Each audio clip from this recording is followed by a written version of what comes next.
Good morning. Good morning. Good morning. Good morning. We're live. Episode 6 today. Woohoo. That's what we were waiting for, Raul. Yes, we were waiting thank for you. the hype music. Yes. You guys, we have the best topic. We have the best guest today. I am so excited for everyone. So I have had the absolute honor of knowing our guest for over a decade, right? Is it over a decade? I mean, I think so, guess, right? yeah, I mean, I guess because that I makes was sense. I was with I the love hospital that. for 13 years, and I Yes. know you and I were chatting, maybe a year in. So, Oh, I love that. yes. Okay, everyone. We've got Jeannette Maré in the house. Yep.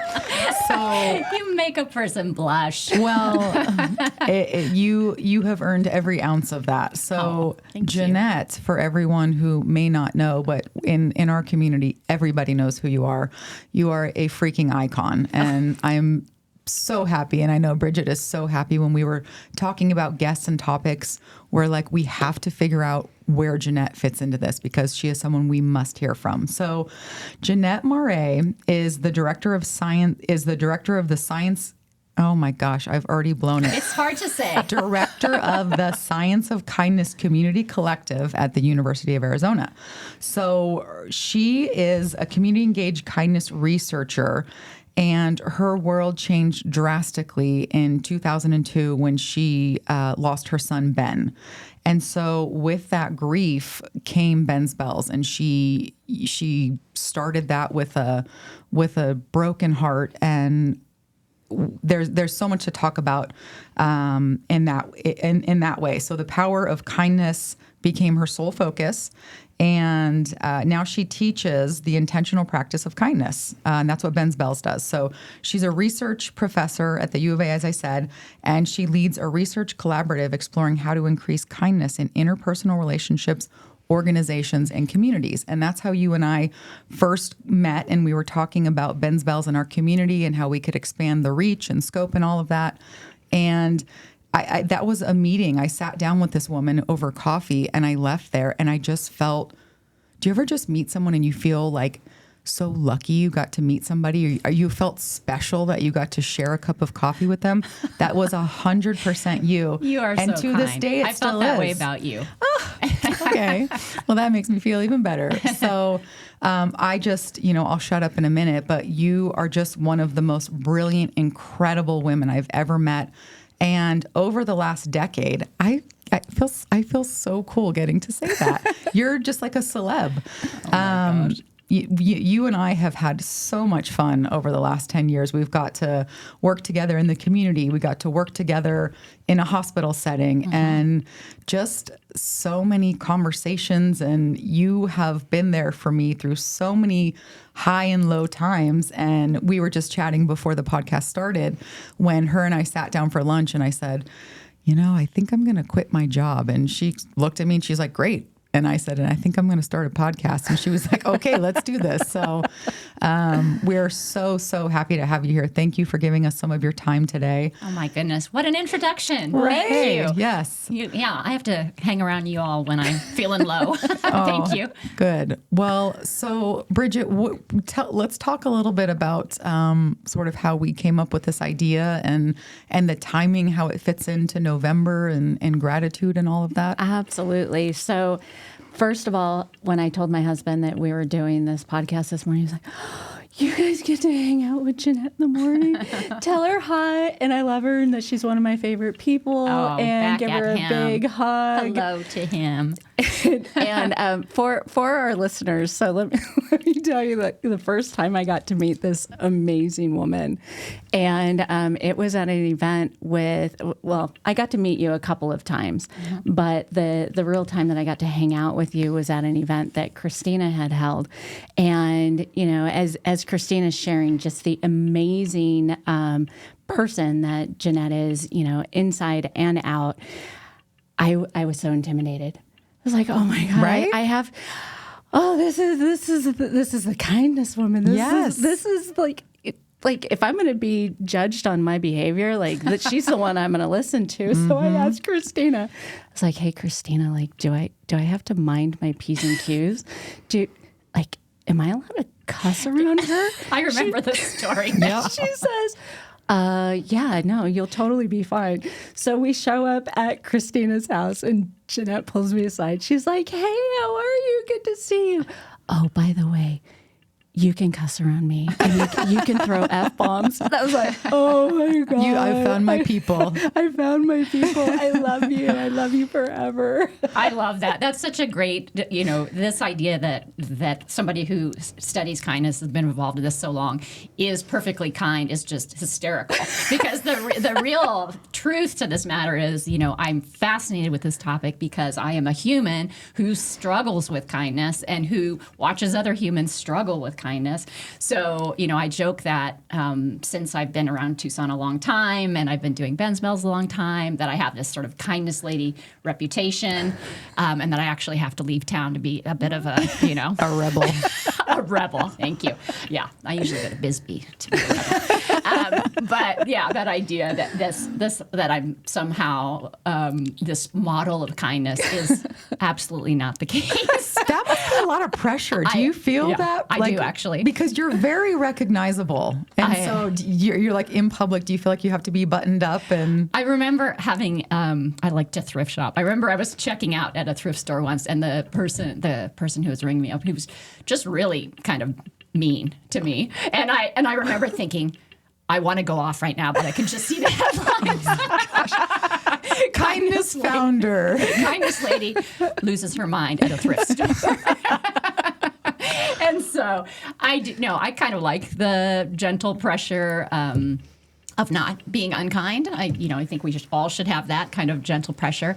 But the idea that I'm somehow not a human who has feelings and who gets hurt and who gets angry and stuff is just silly. Yeah. So No, I'm my own best subject. And that's so, I love that you just shared that with us, because that's why we're having this podcast today.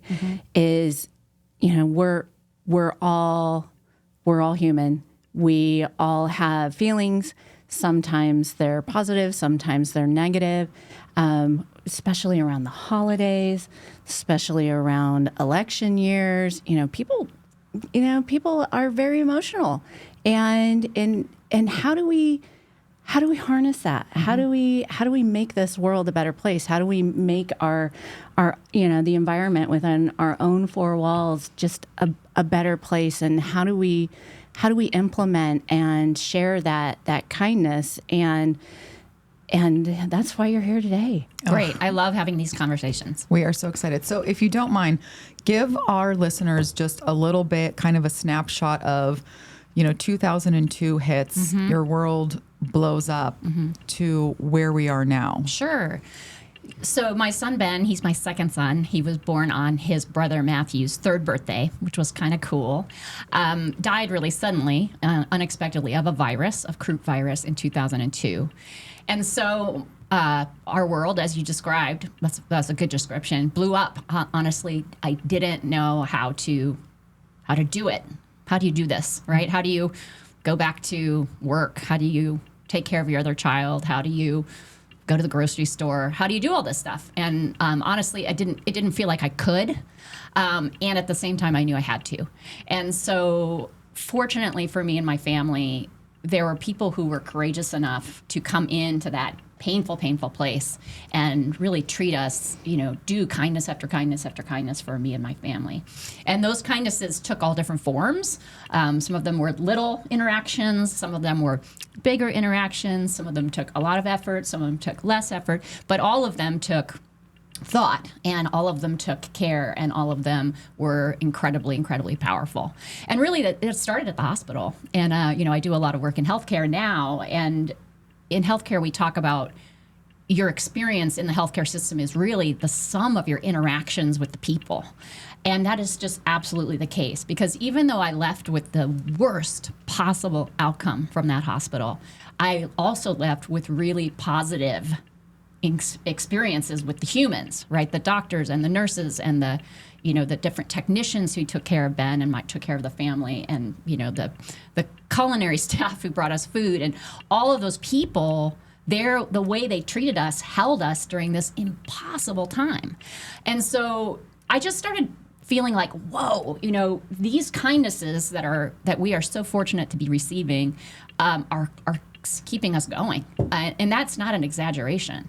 And so I started getting really fascinated with it because people often, especially in our culture, sort of think, people are like, yeah, kindness, but it's kind of maybe a little soft, maybe a little weak, maybe a little feminine.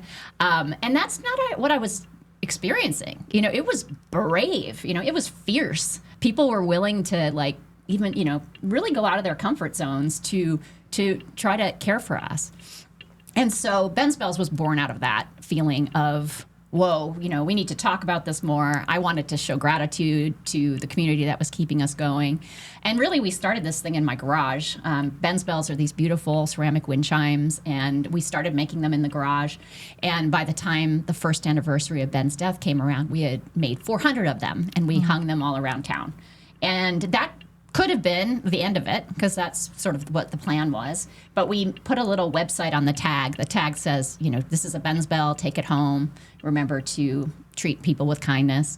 And then there was a little makeshift website. And we just received story after story after story from people who found bells about why that bell was significant to them.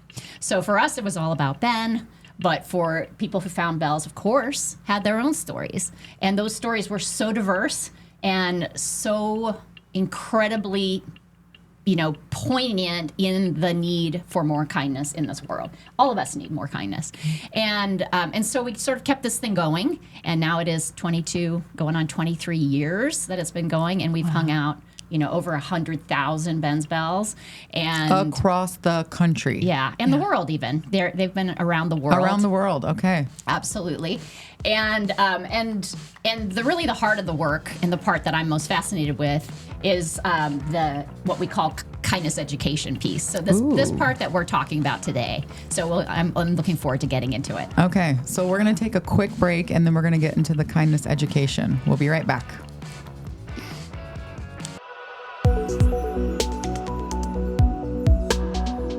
My heat and air were in a state of disrepair. My drains were clogged. I was really in despair. So I called some guy. You've never seen such a mess. And every time he leaned over, well, you can probably guess. Now I get it done right by Picture Rocks Cooling. They're neat and clean, peachy keen. Really no fooling. Got a problem? Just call up and help is coming. Picture Rocks Cooling, heating and plumbing. Hi, I'm Alan Murdoch. For the past 20 years, I've been buying, fixing, and selling properties right here in Southern Arizona. And I want to buy your property. Whether it's a house, apartment, commercial building, or vacant land, regardless of the condition or the situation, I want to talk to you. When you sell to me, I pay cash and it's hassle-free. No repairs, no closing costs, and no commissions. If you have a property you don't want to deal with and you want a quick solution, call, text, or visit selltalon.com. Again, that's selltalon.com. Discover the power of 88 Crime, where your anonymous tips are rewarded with cash. When you call in anonymously with the tip, you are given a code. With the code and a password, you can walk into a bank and redeem your reward anonymously. If your anonymous tip results in a felony arrest, you can claim up to $2,500 cash reward. Let's stop the silence on crime and strive for a safer community. For more information, please visit 88crime.org or call 88crime. Copper Creek Cookies, Copper Creek Cookies, coppercreekcookies.net. We can print anything on our soft vanilla logo cookies. We deliver them and other sweet treats locally. We are located at 4249 West Ina Road, Suite 121. Call us 520-300-1131. We bake smiles. Copper Creek Cookies, Copper Creek Cookies, coppercreekcookies.net.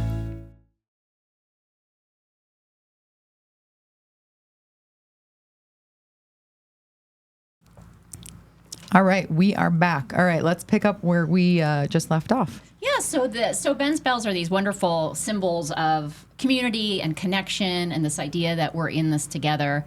And really what that allowed us to do then was to get into schools and businesses and stuff and talk about what my work really is all about now, which is, okay, then how do we do this? How do we increase kind behavior? How do we do better? Because we know that the benefits of kindness are just incredible like incredible and important.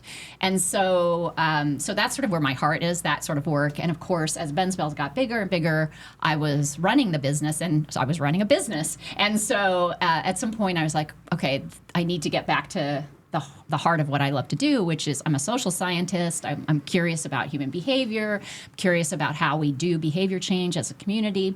And so I stepped down from my role at Ben's Bells, and Ben's Bells hired a new executive director, and I went back to school in my 50s. Yeah. And I got a PhD, which was an absolute miracle that I finished it. Oh, Yes. that music. Right? I've been waiting for that acknowledgement Yes. of my PhD. Thank you. Can we do it again? Yes.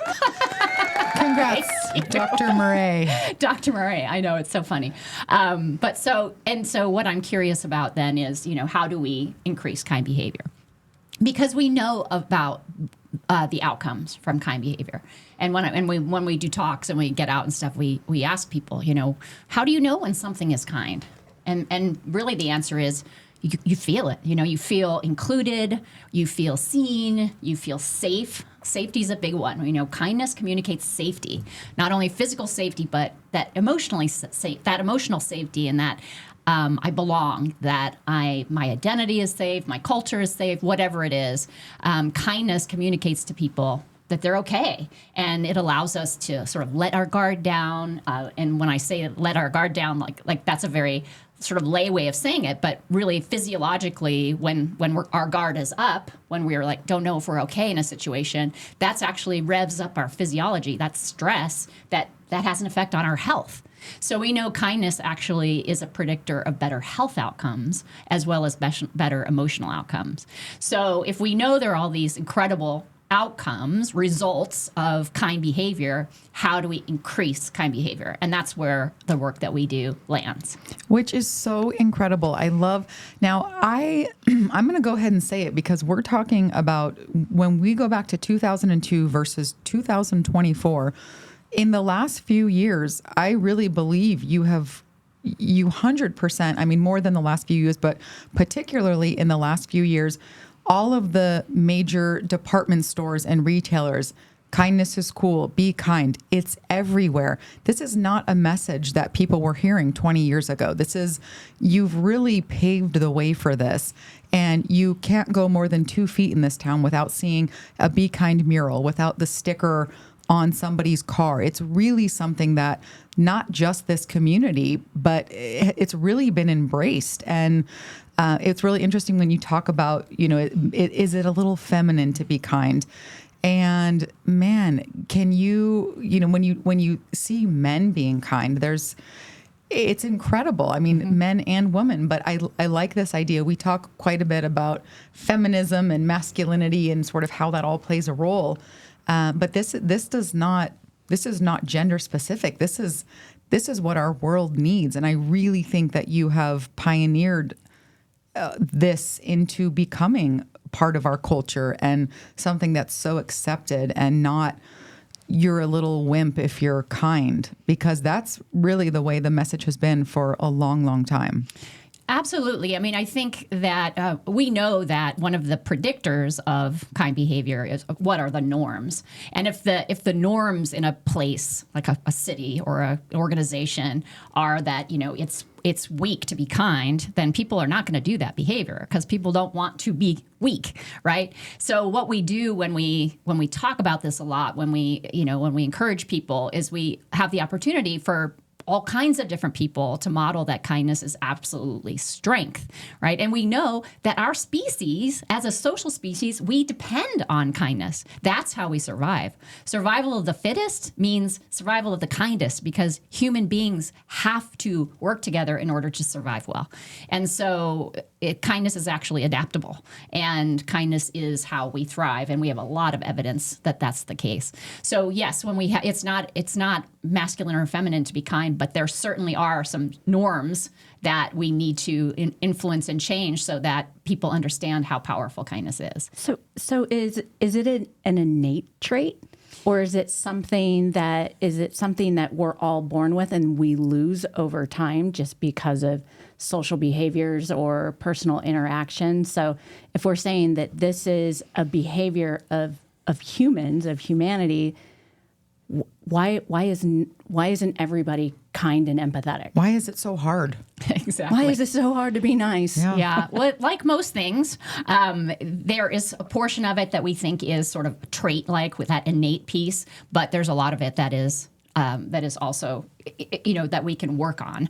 That most things are like that in humans, right? So there are some people have a tendency towards something, but then they still have to practice it, right? So we do think that some people have more of a tendency towards, having better empathy skills. Kindness may come a little easier, but still everybody needs to practice it. And that is because, it's contextual as well. We have all of these different factors.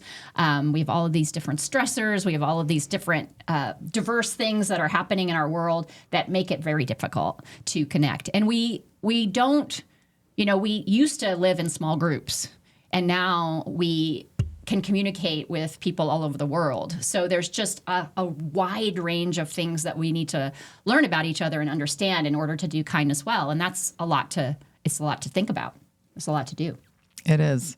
So we did a podcast a few weeks ago on ego. And one of the thoughts I was thinking was, so kindness and empathy, talk to us a little bit about how those two are related, and does ego play a role in that?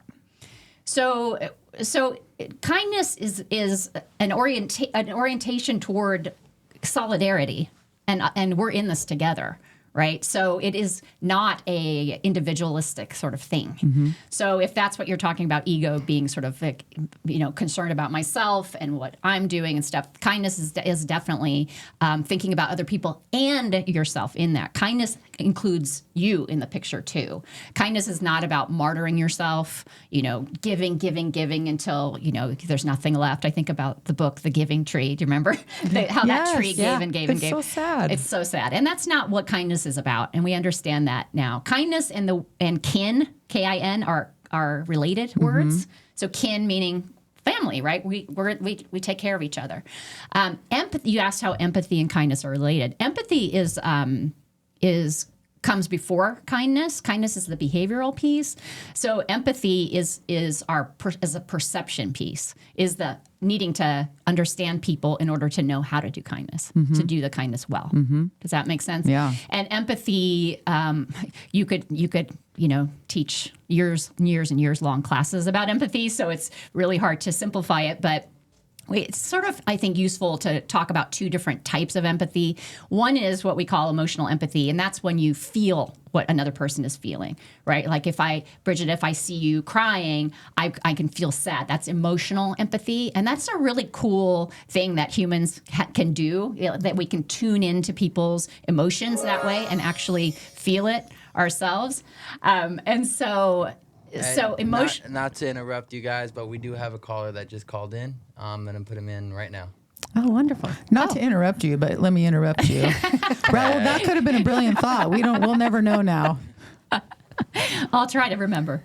Okay, yay, we have a caller. This is so fun. All right, who do we have on the line? You're on. Hi, this is Melissa. Hi, Melissa. Hi, Melissa. All right, what is your question for us? I'm sorry to interrupt you. It wasn't you, it was Raul. So just keep yelling at the young one. So I was wondering your perspective from a mother's point of view, a 9-year-old with a chronic bully at school, whether you should teach your child to stand up for themselves, or should they walk away?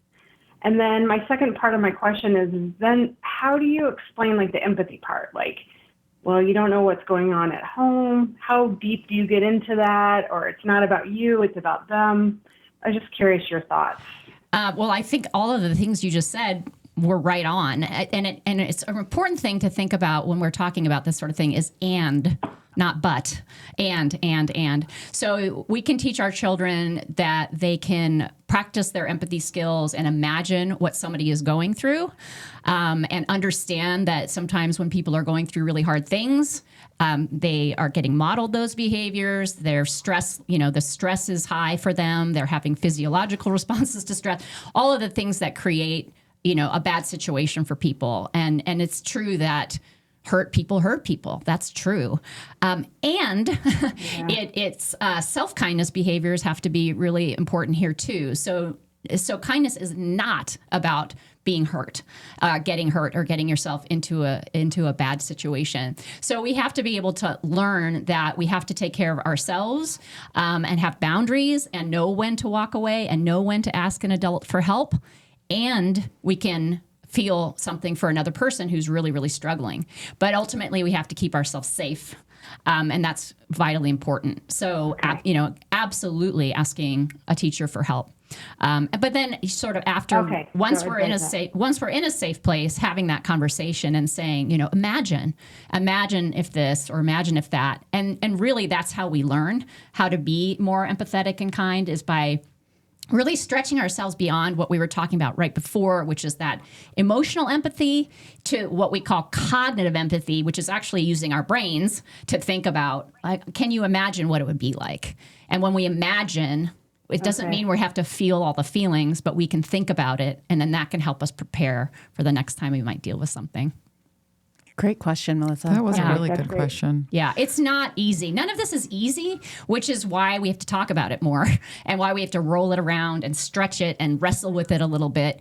One of my favorite questions is, what does kindness look like here? And so, if your child is struggling with somebody at school, you could literally say that. What does kindness look like here? And that kindness includes your child. Absolutely. What does kindness look like for you? What does kindness look like for the other child who's struggling? And trying to, have sort of more nuanced conversations as our children's developmental growth allows them to have. So, Jeannette, are you saying that, because my advice to Melissa would be something like, you show up to that school and you drop kick that bully. So... Trust me, I have to restrain my volunteer. I think especially when it comes to our kids, the idea of somebody hurting our children, you just want to do whatever you can. But and I think that's when it becomes really hard to say, man, let's think about what this kid is seeing, the type of behaviors this kid is seeing at home that makes him think it's okay to behave this way, or the way he's treated at home to make him feel. So, our feelings are just. And that's hard to articulate to your child. Yeah. That's hard to articulate to your child that, don't get upset at the bully because they're going through some other issues of their own, but protect yourself. But, it's like you don't want them to fight back, but you want them to protect themselves. You don't want them to be the bully back. You want them to just kind of, ignore it, let it be. But that's actually not what I'm saying. And I'm not saying that they shouldn't be upset. But it's not this mother or this child's responsibility to take care of the bully. So first they have to get safe, right? Everybody has to be safe. And then these are the kind of conversations you can have when you're safe and when you're not upset, it's absolutely a reasonable thing for somebody to be upset. Absolutely. These emotions are signals, right? Emotions are signals to us that we're not okay, we're in danger, whatever. The kind of conversations I'm talking about having are when you're safe, when you're not elevated in this scared state, this fearful state, because this is just a fact, right? That people go through really hard things, and that it doesn't excuse bullying behavior, but it's important for us to understand how humans work, and that if you grow up in a household where things are really, really rough, that's how you're learning about coping, right? That's how you cope. You bully. You're mean. That's how you show your strength or whatever. So the safety is the number one thing. So nobody should ever think that kindness means you ignore a bully. You don't ignore a bully. But when you're a child, you get an adult who's responsible to get in there, and then the parent hopefully is not having to deal with a bully themselves, right? They can have the conversations with their own child, and hopefully somebody's helping that other family. Oof, that was a really good question. That was. Thank you. Thank you, Melissa. So much. That's a perfect topic. And we have a nice big kindness mural at our school. So good. It's top of mind for all the kids. Wonderful. Yeah, it's Thank you. And it's important that creates conversation. That's sort of the point, right? Is that it's not just yay kindness. Getting people to yay kindness is fairly easy, actually. That intention, like, yeah, kindness, great, I want to be kind. But then actually doing kindness is where we're trying to get. We're trying to actually get beyond just yay kindness to doing kindness in this real messy world. And it's challenging. So I don't know if I'm completely making this up. I might be, but is there some difference when people say being nice is not the same as being kind? Yeah, that's a conversation we have sort of first thing, because they're not the same thing. Okay. So niceness, we like to do this as a conversation and get people thinking about it. But a lot of us were socialized to be nice, which just meant, don't rock the boat. It meant, be a people pleaser. It doesn't matter what's good for you. If somebody asks you to do something, you do it, right? You martyr yourself. That's nice. It's nice. Just smile. Just put a smile. And that's absolutely unhealthy in a lot of situations, right? If somebody's asking me to do something that I can't do, or it's going to be bad for me to do it, or it's going to be stressful for me to do it, it would be nice to say yes, but it would be kind to say, I can't do that. Because remember, kindness you're included in the equation. Okay, I feel like that's a really important point, that you can just repeat exactly what you said about being nice is good, but say it again. Yeah, so niceness will never rock the boat, right? Niceness will sweep problems under the rug, right? Because you don't want anyone ever to feel uncomfortable. Whereas kindness is willing to have that hard conversation. Kindness is willing to go through something that might be a little harder in order to get to a better outcome. It's more honest, right? I think what you wanted me to repeat is about, like pleasing. So your boss says, take on another project. You might have to say yes because it's your boss. But the idea is, the idea is you just say yes because you're trying to please somebody, but you really can't take that project on because you're already overwhelmed and you already don't have enough time with your children, and then you say yes, then what happens next, right? Your stress levels are going to go through the roof. You're going to resent the person who asked you. You're not going to have time with your kids. So you're going to have all of these bad outcomes. And kindness doesn't have bad outcomes. Kindness, by definition, has good outcomes, right? That. So niceness can often have bad outcomes. I love that. I love that. And thanks again, Melissa, for calling in. We appreciate it. Yeah, good, very good to talk to you, Melissa. All right. So, Bridget, you brought up something that I think was fascinating. I'm not sure if it's on your list to bring up, but you were do you know what I'm going to say? The difference between the three? No. Okay. But well, there you go. Go right ahead. We'll come back to mind it. reading. I like this. I'm giving you the look. Do you know? Do you know what I'm looking at? You know what I'm looking at. So for me, Jeannette, when we were talking about this topic and we were talking about kindness and empathy, then I started thinking about sympathy and compassion and, like you said, being nice. Like how do all of kindness and nice, not the same thing. Sympathy, compassion, not the same thing with empathy. Like how does the I want to say layman's, like how do us normal regular folks really define that? How do we implement the appropriate how do we start implementing those appropriate skills or those those little daily tasks into our life when we really don't understand the difference between them? Well, there's a huge discussions about the definitions of these things in the scientific literature too. I mean, some people have devoted their whole careers to sort of working on defining things. So there's not a simple answer. But for the way that we like to think about it for regular folks, is that kindness, we're really looking at the behaviors. We're actually doing something. And there is a motivational thing behind it, like an orientation to we do things for other people because we are humans, and humans do that for each other, right? There's a solidarity sort of motivation behind kindness. Compassion is a motivation to reduce suffering. So compassion we often talk about as a motivation to help somebody who's struggling, right? But not all kindness is about struggling either, right?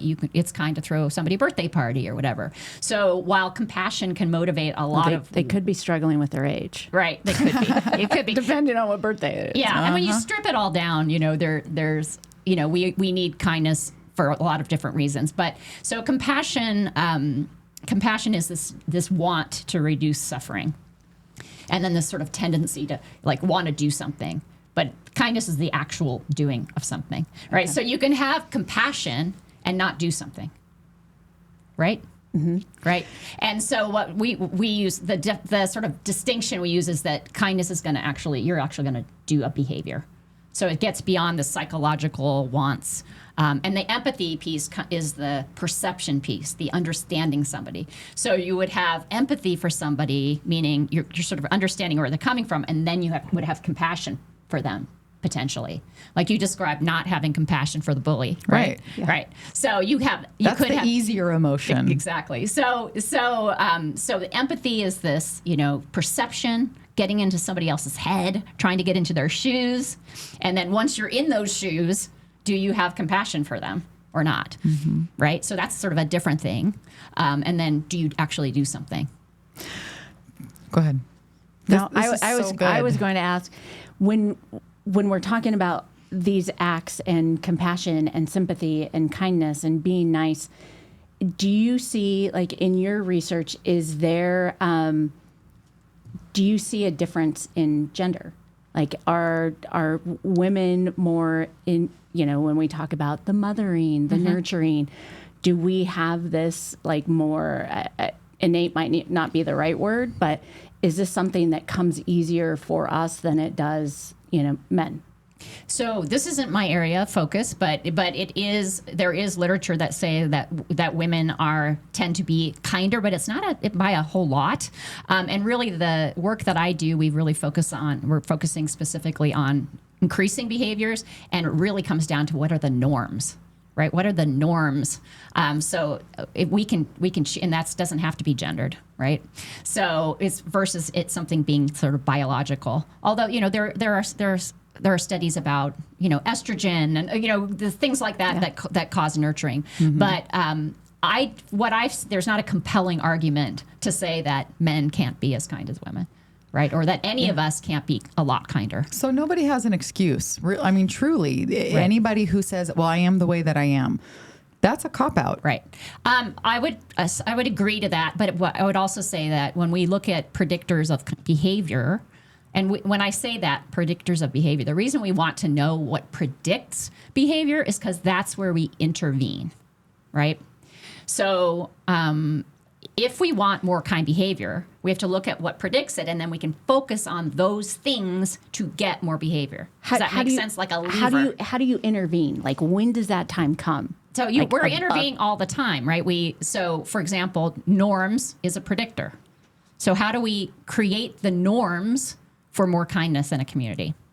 Well, who are the norm setters? Well, who are the influencers in a community? If we're trying to create the norm that kindness is powerful, who do we need to be the messengers, mm-hmm. right? Do we get, the U of A football team in, Be Kind t-shirts and get pictures of them? The answer is yes, we do. We get the people that need to be the influencers to certain populations to be the spokespeople. So that's an intervention.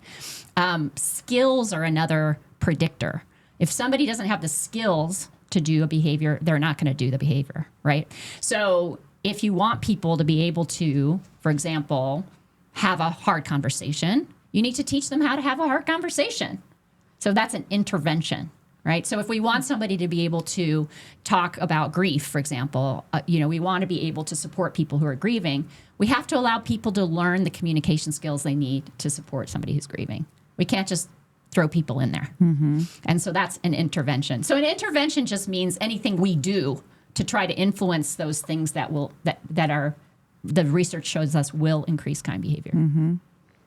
I love that. I know we're starting to nerd out on the science. I know. I love it. I love it. It's fascinating because you take something that sounds as simple as being kind, but then you back it up with so much research that it's legitimate. You can't ignore the fact that we have research to prove outcomes with this. And I Right. think that's so wildly important. One of the Because things, it's not easy to be kind. it is not. It can be, but it's often not. And Yeah. so that's why it's like, what do we need to do in order to do kindness even when it's hard? right. Yeah. I'm excited. I am too. I'm excited to continue this conversation, but we will get back to Jeannette right after this break. My heat and air were in a state of disrepair. My drains were clogged. I was really in despair. So I called some guy. You've never seen such a mess. And every time he leaned over, well, you can probably guess. Now I get it done right by Picture Rocks Cooling. They're neat and clean, peachy keen. Really no fooling. Got a problem? Just call up and help is coming. Picture Rocks Cooling, heating and plumbing. Hi, I'm Alan Murdoch. For the past 20 years, I've been buying, fixing, and selling properties right here in southern Arizona. And I want to buy your property. Whether it's a house, apartment, commercial building, or vacant land, regardless of the condition or the situation, I want to talk to you. When you sell to me, I pay cash and it's hassle-free. No repairs, no closing costs, and no commissions. If you have a property you don't want to deal with and you want a quick solution, call, text, or visit selltoalan.com. Again, that's selltoalan.com. Discover the power of 88 Crime, where your anonymous tips are rewarded with cash. When you call in anonymously with the tip, you are given a code. With the code and a password, you can walk into a bank and redeem your reward anonymously. If your anonymous tip results in a felony arrest, you can claim up to $2,500 cash reward. Let's stop the silence on crime and strive for a safer community. For more information, please visit 88crime.org or call 88crime. Copper Creek Cookies, Copper Creek Cookies, coppercreekcookies.net. We can print anything on our soft vanilla logo cookies. We deliver them and other sweet treats locally. We are located at 4249 West Ina Road, Suite 121. Call us 520-300-1131. We bake smiles. Copper Creek Cookies, Copper Creek Cookies, coppercreekcookies.net. All right, we're back. So, Jeannette, one of the things, as I'm sitting here with my phone and as we're plugging all of our social media and we're talking about follow us, do this, I wanted to ask you about how has kindness or how has that behavior changed with the introduction of technology and with social media when we're talking about cyberbullying and how quick it is to attack versus be kind. Yeah, we're just starting to understand all of the ways that social media and the way that we use technology now is affecting people. But what we know for sure is that humans, we evolved to live in relationships with each other, help each other out. This is where we thrive. We have a lot of research that shows that to have a good life, really, the bottom line is strong relationships. And so what we see happening over the last years with technology, with COVID, and frankly with any discrimination or marginalization or separation is that when folks are lonely, when they're isolated, it's very, very bad for health and well-being, very bad. And so besides the nastiness that can be online, there can also be a lot of kindness online. That's an option too, right? And there is kindness online. But what if folks are spending so much time online with all of their relationships? I'm putting that in air quotes because you can't have real relationships with hundreds and hundreds of people. And that time online is taking away from their time actually interacting with real humans in real life. So we humans need real interaction. We need kind interaction with each other every day. And each of those interactions communicates safety to us, communicates belonging, communicates community, connection, all that stuff that keeps us healthy and well. So if we're spending all of our time online, or not even all of our time, but we're sort of thinking we're interacting with people online and that can replace interacting in real life, that's a mistake. That's a mistake. And we're just starting to understand that now. Because it is, when we, talking to some of my kids and they're older, they're in their 20s or the 18 and above age, they have talked about it. You know, I have thousands of followers. I have thousands of connections, but I have four. So lonely. I have four really good friends. Yes. Or you know, I've had other family friends say, my kid's always online and they have all of these followers, but they have no friends. They don't have friends. And it's, you know, it's really, really important that we understand that belonging, connection, relationship is absolutely essential to human beings. And when we are excluded or rejected, it's massively dangerous to us. It sort of kicks in our survival mechanisms, right? Because if you were excluded back in the day when you're hunting and gathering or whatever, you would die. Yeah. Right. So being excluded is very, very painful, very painful. And so when I was a kid, you know, we made our mistakes in front of, you know, our high school or whatever, 25 people or whatever. But now people, young people and adults too, are making their mistakes in front of hundreds of people, thousands of people, and their mistakes are being amplified and they're being canceled and all of these things. And that is devastating to humans to be rejected like that. So, it's so important for us to get reinforced in real life with other people that we belong, that we're okay, that we're safe, because honestly, that social media world can be very, very unsafe. Very unsafe, and you look at kind of the flip side of that when you're talking about being alienated and rejected. There has never been a brighter spotlight on that with social media. You see what everyone's doing. Oh my gosh, I didn't get invited to that. Oh my gosh, everyone's hanging out without me. They did this event, that activity. I talked about that with them and they went and did it. And it's so in your face. And so that it's that pain of rejection is just so much bigger than it was before, where ignorance is bliss, right? Everybody was hanging out without me. Well, I didn't know, so it was okay. Right. But now you can't escape it. Right. And humans cannot physically maintain that many relationships, right? You can only... That's painful. This relationship is taking a lot of work here. Exactly. No, relationships take work. They take time, right? So to have a real relationship with someone takes an investment of time.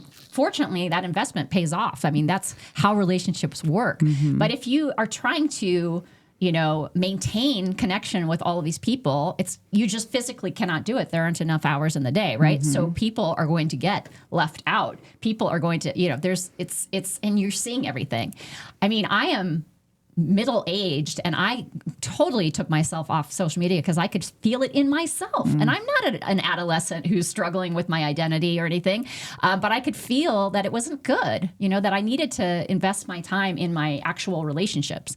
And COVID actually helped with that a little, in that everything got smaller, right? And so, would have, a happy hour with people sitting in the yard, about 3 or 4 people. And you're like, oh, this is actually where actual conversation happens and actual connection happens in small groups, not in these mass, situations.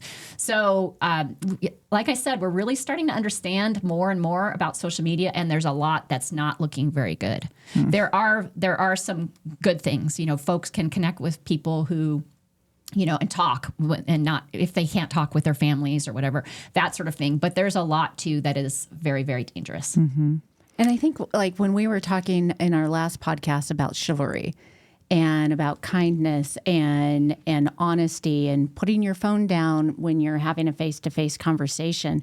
But when I think of, like, some of those practices that we can implement in our own, daily activities, or what are some of those conversations that, tonight, that any of us parents or any of us that are listening to this podcast now can sit down with our family and, what are some of those acts of kindness that we can implement on the daily that I can share with my teenagers and say, hey, do you do this? Absolutely. And that's sort of where our research started, was when we say, increase kind behavior, what are we even talking about? What kind behaviors are we talking about? So we did a whole lot of community engaged work around that, and we sort of identified 6 categories of kindness. I don't have to go into all of them now. But the point is that we need these in numbers. We need quantity of these connections in our lives. Now, these kindnesses can happen between family and friends, but they can also happen with strangers or the person at the coffee shop who makes your coffee, or, each of these little interactions adds up. We actually think about it as the sum, right? How good your day is kind of the sum of all the interactions you had that day. And if you had a lot of positive, and positive could be just somebody saying good morning, or hey, come over, sit here, or somebody checking in with you because they know that you were going through something, or somebody offering you a cup of coffee, or whatever it is. Think about each of those interactions as we have an intervention that we're working on called More Green Dots. Each one is a green dot, right? And then you can have red dots too, which are negative interactions. And at the end of the day, you would sum those all up, and hopefully those green dots are way more than the red dots were. But just like we need a certain amount of sleep, and we need to eat good food, and we need to move our bodies, we need to interact and have positive interactions. So what this looks like in practice is, for example, my kids are out of the house now, so it's just my husband and I living together. We can both be working from home, and we can sort of not interact like the whole day. But since we've been thinking about more green dots, I'll take a micro break from work, and I'll walk in there and just give them a quick hug or whatever. That's a green dot, right? There's a positive interaction that just communicates, we're in this together, we're connected, that kind of thing. That. And if we do more of those, by the end of the day, we'll feel connected, right? To your partner, to your family, to your neighbor. Can you increase green dots in your neighborhood? I mean, this is an easy way for kids to sort of learn about this stuff. Like, let's create some green dots, right? Like, we know there's a neighbor down the street who lives alone and who might be lonely. What would green dots look like for them? What kindnesses can we do? Oh, let's drop something off. Let's leave a note in their mailbox. Let's, so, and understanding the summative, the math part of it, that we need it. It's not enough to say kindness, yay. We actually need to do it. And when I do an act of kindness for you, whether it's greeting you or, giving you a cup of coffee or whatever, I get a green dot and you get a green dot. Because kindness happens in this space between us. It's a relational thing. It's not a one person or another person thing. Okay, so I'm going to interrupt you for a second, because this is bringing a really interesting thought to this little brain over here. So we had a caller a couple of weeks ago, and we were talking, I think it was when we were talking about chivalry, and she said, what about when you hold the door for somebody and they don't say thank you? And so that sort of prompted this, where Bridget is hammering on me like, your expectations are out of whack here. You can't do something with the expectation of getting it back. So talk to me about that with kindness. I mean, if I do something kind for you and your reaction is not what I was hoping, or it's not even, I do something kind and you take my kindness and walk away, what is that person left with? And how do you... It's a yellow dot. It's up to you. The good news is it's up to you, right? So if you're trying to do something that's kind, you could offer a kindness, which is often through communication, right? We communicate something. And the person might respond really well, and then you can feel like it was received as kindness, because actually the receiver gets to determine whether it was kindness or not, right? Okay. Or we could offer something that we think is kind, and it's not received as kind. And I've shared those kind of examples with you. Like, after my son died, people would say things that they thought were kind but ended up being actually hurting. And we do that to each other in different ways without realizing it. We're trying to connect, but we actually hurt. That's a different thing. We usually don't know that we're making that mistake when it happens. Just to give a little more context to that, for example, after Ben died, people would say things like, at least you have another son, right? So the intention is kind, but it didn't land as kind, and it actually hurt me, right? But they didn't necessarily know that. So that's another situation. But then there's a situation where maybe you're holding a door up for somebody and the person's just aloof, right? And they just walk on through.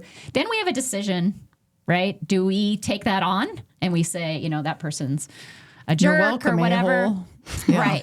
Or do we just go, wow, they must be going through something, right? And so that's sort of whenever we offer a kindness, we have to be willing to be rejected. And so I have my own little self-talk that I use around it. I used to be a sign language interpreter, and so you give them one of these, and so.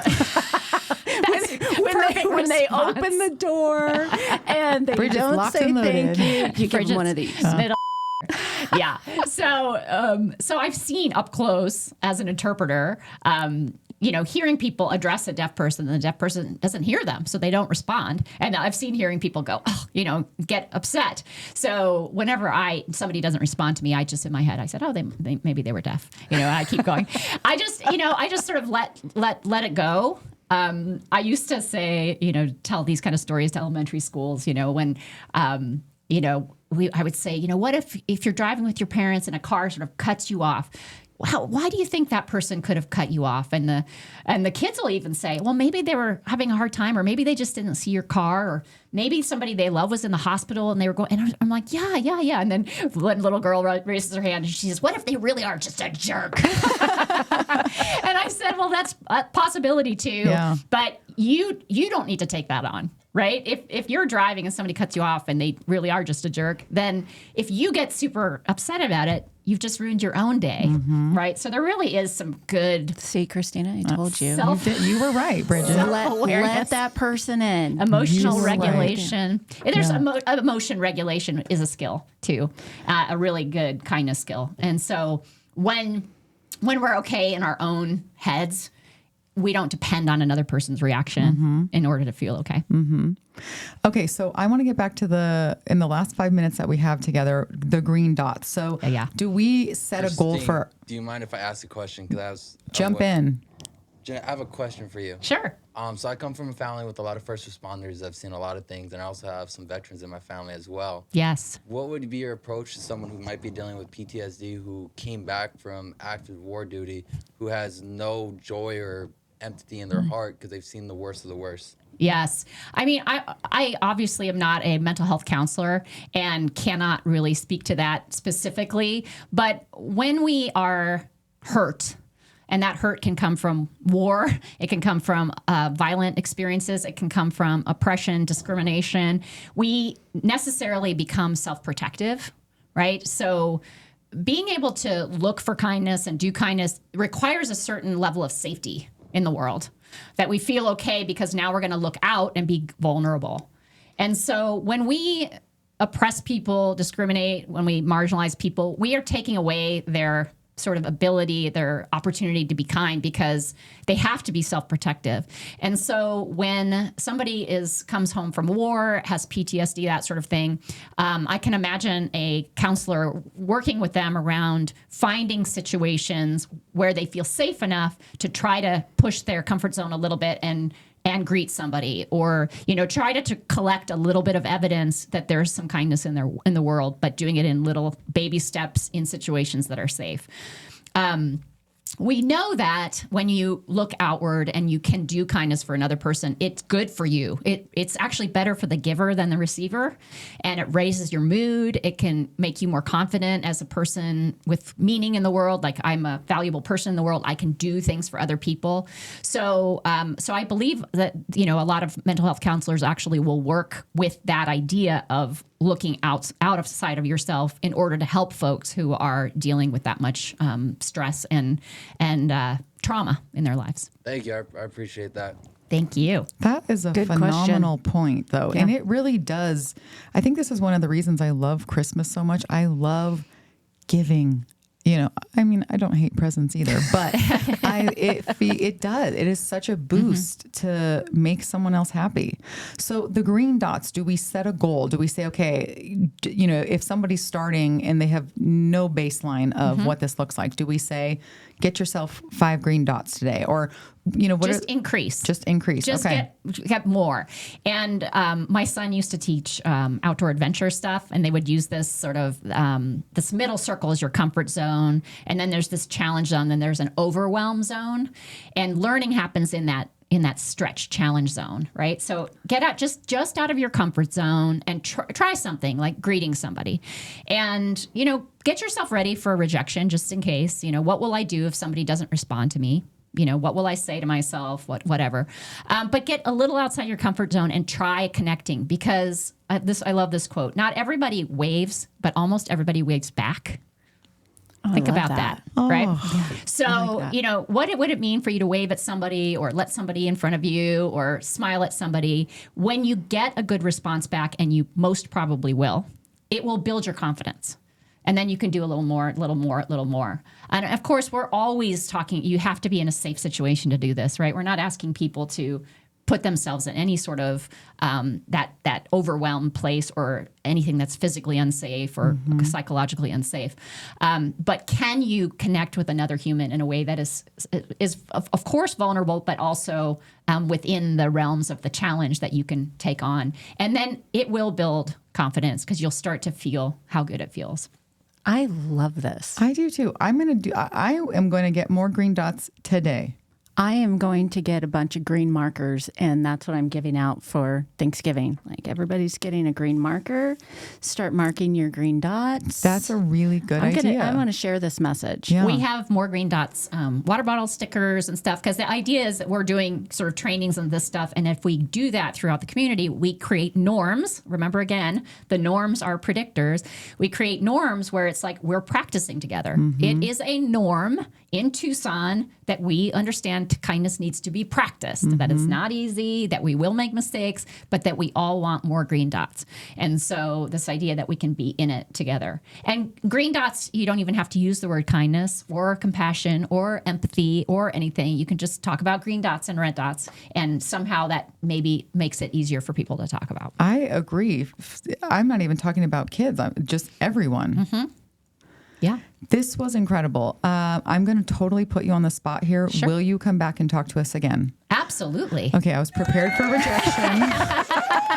We don't have to go there. Green dots Green all dots. around. Okay, so you're Yes. going to come back. Yes. You are amazing. Thank you, thank you, thank you. Oh, Thank this you. is so much fun. This has been so enlightening, and I can't wait to teach the green dot method to my family and friends and all of our listeners. So we definitely want to get some more information from you. Sounds great. On this, Jeannette, that we can post on our social sites. Yep. So follow ltd.media on Instagram and join us next Friday. Well, actually, no, next week is Thanksgiving. So have a great Thanksgiving, everyone. We'll see you in a couple weeks. Yeah. And you can find us on Instagram at backseat.thriver. You can find us on YouTube at backseatthriver.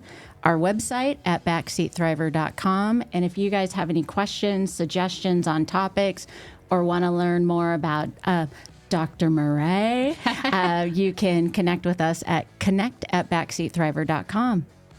Thank you for listening. Thank you. Thanks for having me. Thank you. Oh my gosh.